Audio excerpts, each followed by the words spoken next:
Living alone in a quiet two-bedroom apartment had always been a comfort, a personal sanctuary where I could unwind and have space all to myself.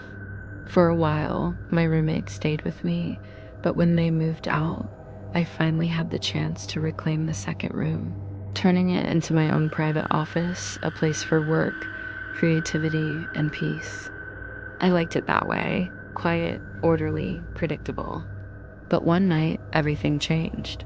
I was settled comfortably on my couch watching a movie, the kind with just enough suspense to keep me interested but not scared.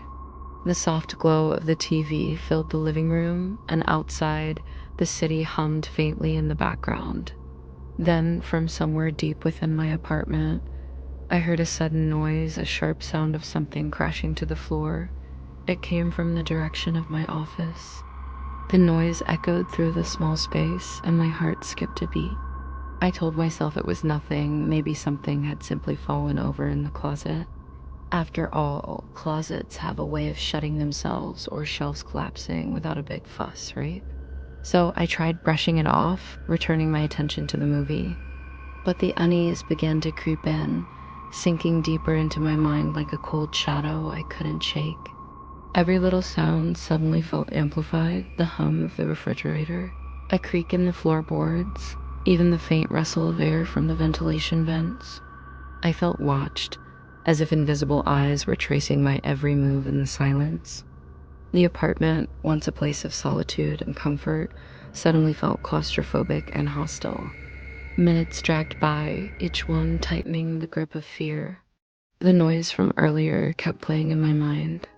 The logical part of me argued the door was locked, the windows shut.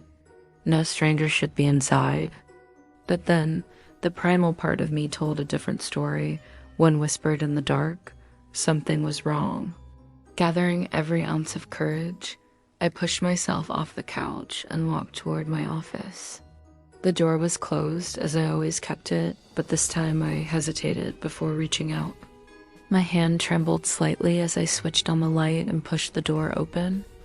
The room looked exactly as it always did, bookshelves aligned, the desk tidy, the chair neatly pushed in. Nothing seemed out of place until I turned toward the closet. That's when I saw him.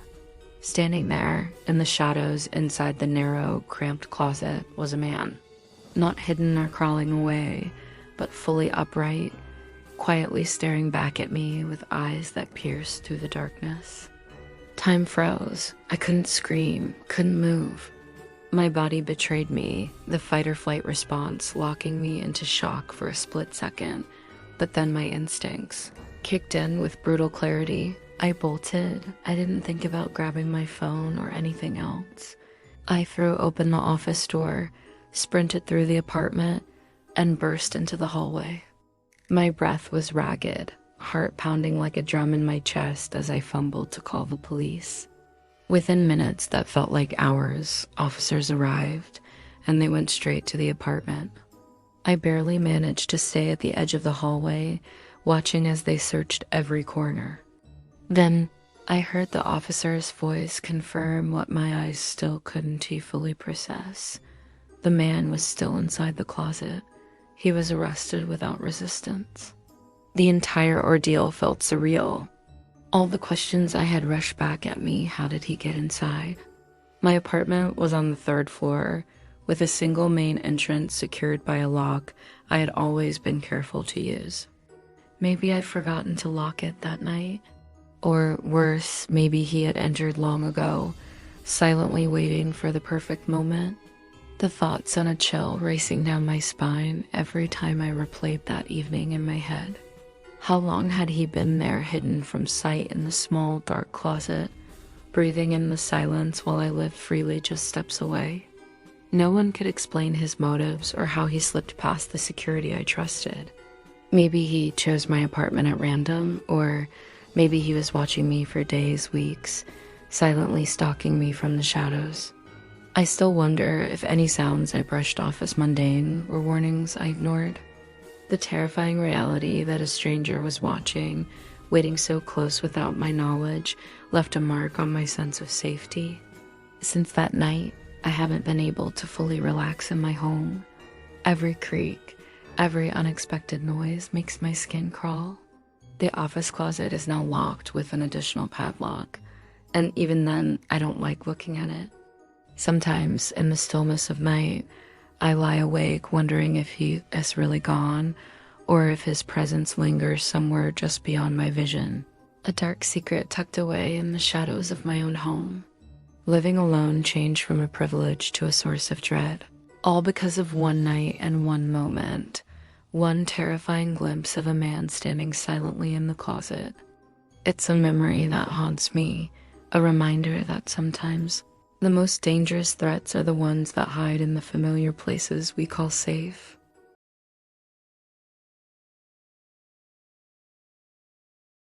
When I was 14 years old, something happened that I still remember as clearly now as if it were yesterday.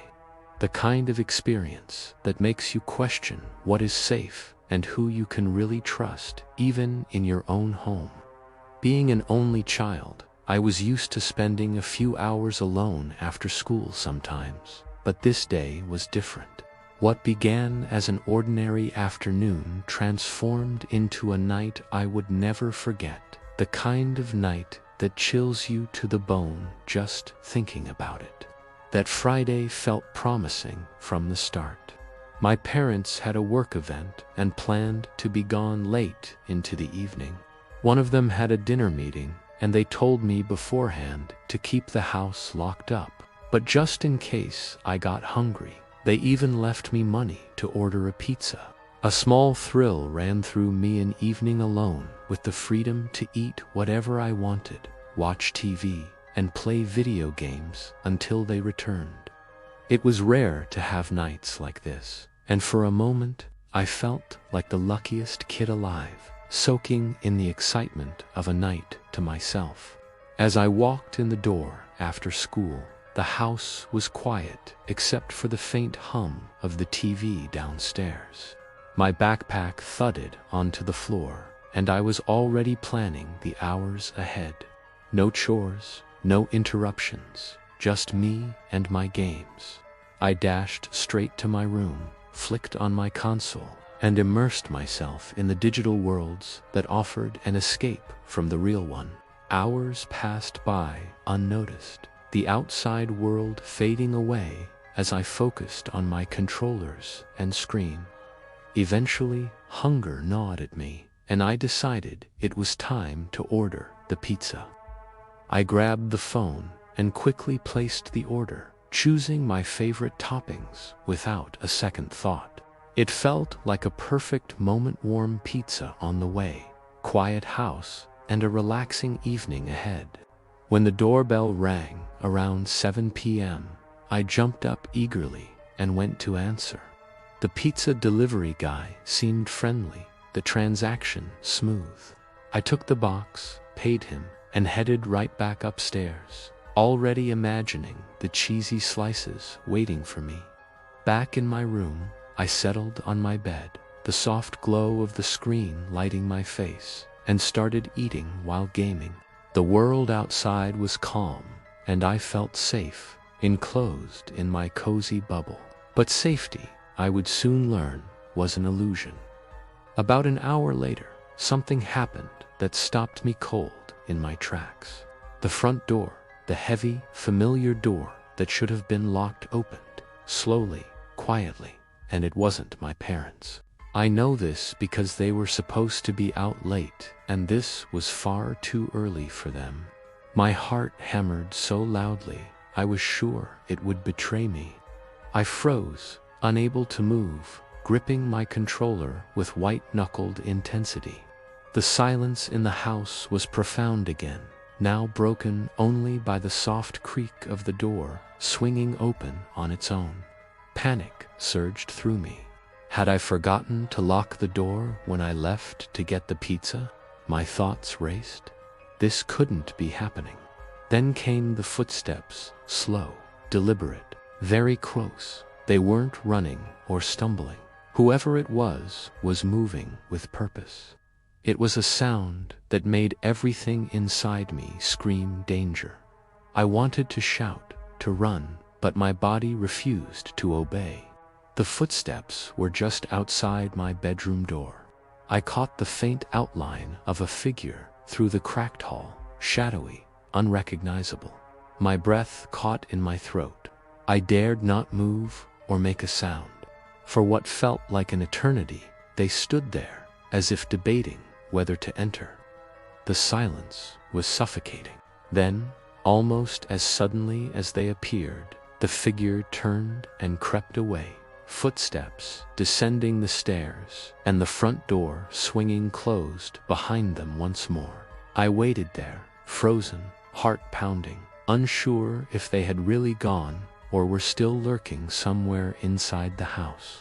Only when I was certain, I bolted downstairs and locked the door, triple-checking every lock and window to convince myself no one was inside. Nothing was disturbed, nothing missing. But the sense of violation remained. Who was that? What did they want? Since that night, I haven't felt comfortable home alone after dark. The door that shouldn't have opened had opened, and with it, a shadow had crossed the threshold of my life. The memory of those slow footsteps haunts me, still reminders that sometimes, from stories but the silent, creeping, unknown, standing just outside your door.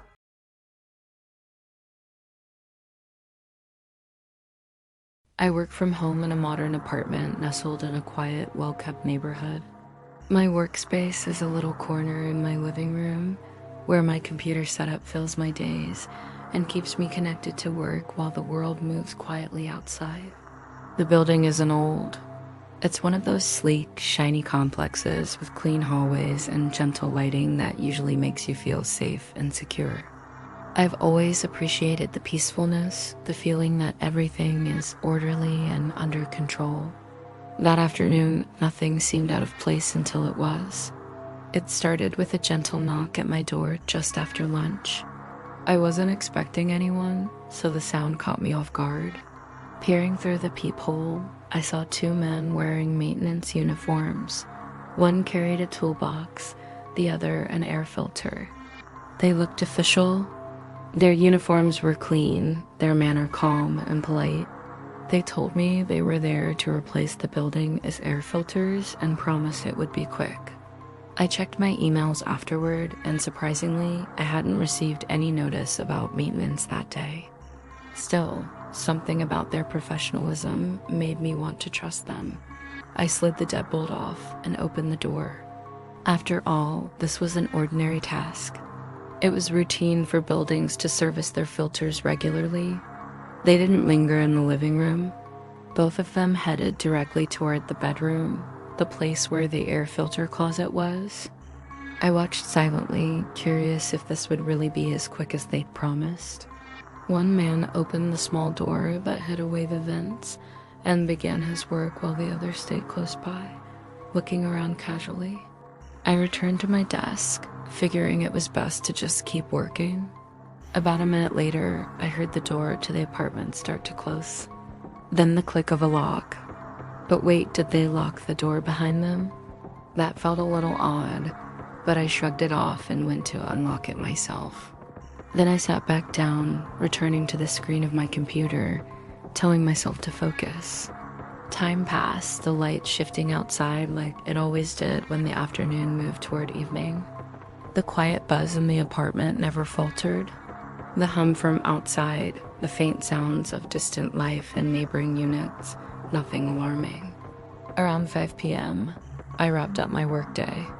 Normally, I stopped at my desk, leaned back, and breathed a bit before shutting down for the evening.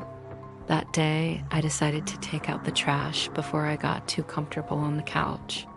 I grabbed the bag, opened the door, and stepped just outside the apartment for a quick moment to carry it down to the bins. I wasn't gone long, maybe a minute tops. But when I opened my door to come back inside, everything changed. There, standing right in my living room, was a man I didn't recognize. He wasn't one of the maintenance workers. He wasn't anyone I'd ever seen before. His eyes locked onto mine, and I swear for a moment the world stopped, time froze, cold and sharp around me. I was rooted to the spot, unable to move, heart hammering against my ribs like a warning drum echoing in my ears. But then something took hold. Instinct, fear, survival. I bolted away as fast as I could, darting back down the hallway the way I had come, lungs burning, every step frantic and loud in the otherwise silent corridor. I barely stopped to register that I was in my own building, my own floor, my own apartment. The terror swirled inside me, but that clarity remained. I checked the number on the door, confirming it was mine. I wasn't mistaken. Someone was inside my personal space, someone who clearly didn't belong. From the corner of my ear, I heard footsteps pounding behind me, quick and desperate. Probably the man. Panic surged even higher. I sprinted down the stairs to the lobby, the cold fluorescent lights above harsh and unforgiving. I reached for my phone trembling in my pocket and dialed the police, voice shaky as I spelled out everything, my apartment, the stranger, the footsteps chasing me. They told me to stay put, that officers were on their way. When they arrived, the man was nowhere to be found. The place was still too still. The officers began asking questions, taking notes, searching every room, every closet. That's when the truth came out. Apparently, only one of the maintenance men had actually left when I thought they had both gone. The other man never left. He had been hiding inside the air filter closet the entire time, waiting silently, patiently, for me to leave so he could burgle my apartment. It was a chilling realization that sent shivers down my spine. The man had counted on me going out longer than a minute, on my routine being predictable and safe. He had planned to rob me, probably more. I could only imagine what horrors might have unfolded if I been just a few steps slower returning, or if my attention had drifted elsewhere. Luckily, fate intervened. The quick return shattered his plan. But the nightmare didn't end there. A week later, the police caught both men. They had been working together for months, moving through apartment buildings all over the city, always disguised as maintenance workers. Their goal was the same: to gain trust, get inside, and rob unsuspecting residents. I still wake up sometimes, heart pounding, unable to shake the image of that silent stranger in my living room.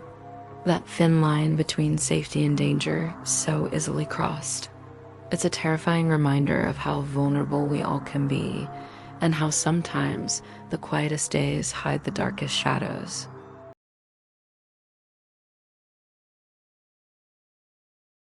I remember that night vividly. I was just a teenager, and my parents had gone out for the evening, leaving me home alone.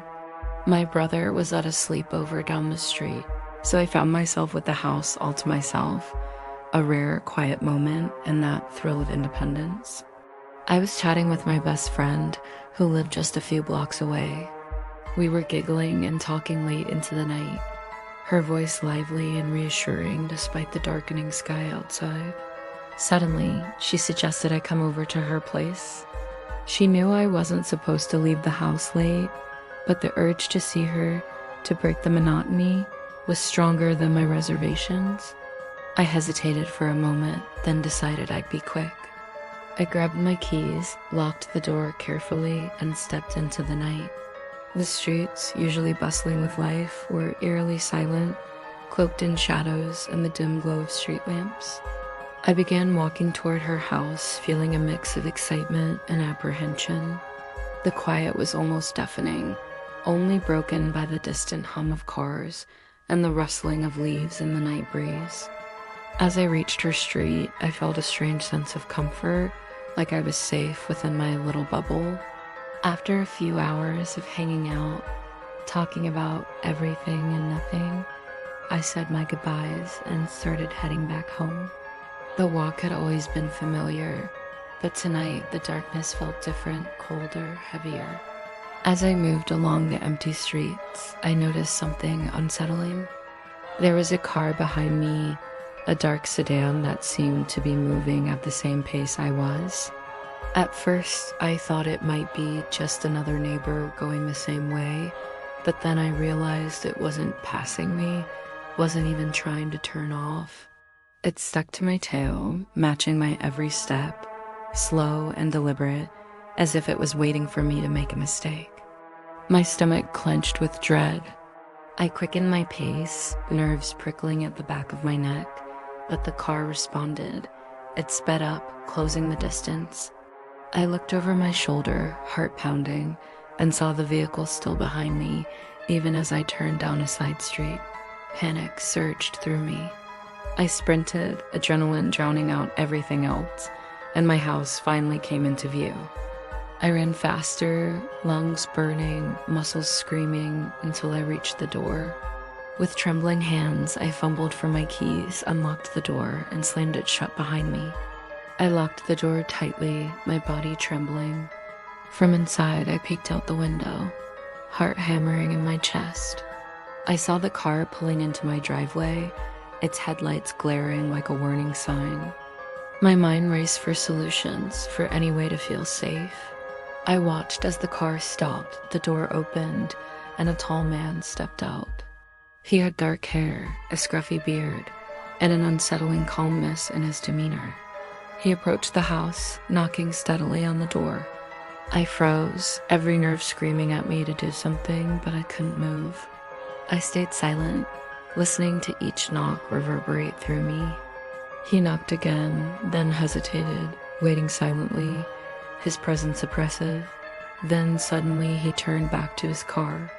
He sat there for what felt like ages, just sitting in the driver's seat, staring at my house with an intensity that made my skin crawl. The silence was deafening, and I wondered if he was just waiting or planning something worse. Minutes passed, each one feeling like an eternity. Just when I thought I couldn't take it anymore, headlights appeared, the unmistakable glow of my parents' car pulling into the driveway. Relief flooded through me, but it was short-lived. Without warning, the man reversed his car abruptly and sped away, disappearing into the night like a ghost. I immediately called the police. They arrived swiftly, starting their investigation, but the man was never caught. No traces, no sightings, just a fleeting, terrifying encounter that left me shaken to my core. To this day, I don't know who he was or what his intentions might have been. Was he stalking me? A thief? Or something else entirely? The questions still haunt me. What I do know is that I was incredibly lucky that I made it home when I did, and that night forever changed my perception of safety and vulnerability. Sometimes I lie awake, listening to the sounds outside, wondering if he's still out there, watching, waiting just beyond the darkness. That night taught me something chilling.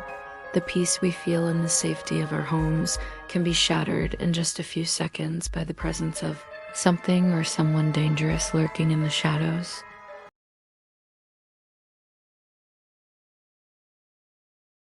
Imagine coming home after a long night, expecting nothing more than a quiet, peaceful evening. But what if that silence is shattered by the arrival of an unfamiliar visitor?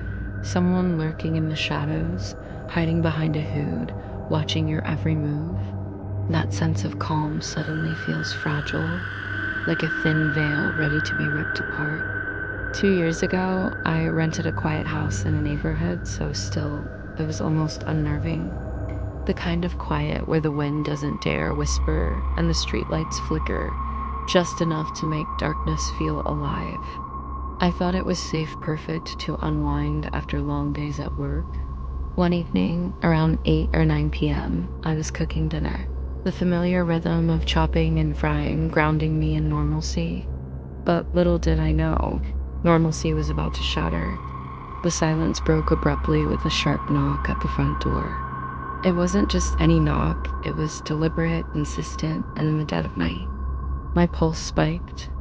It wasn't a time for visitors, and in that neighborhood, unexpected knocks were warnings in disguise.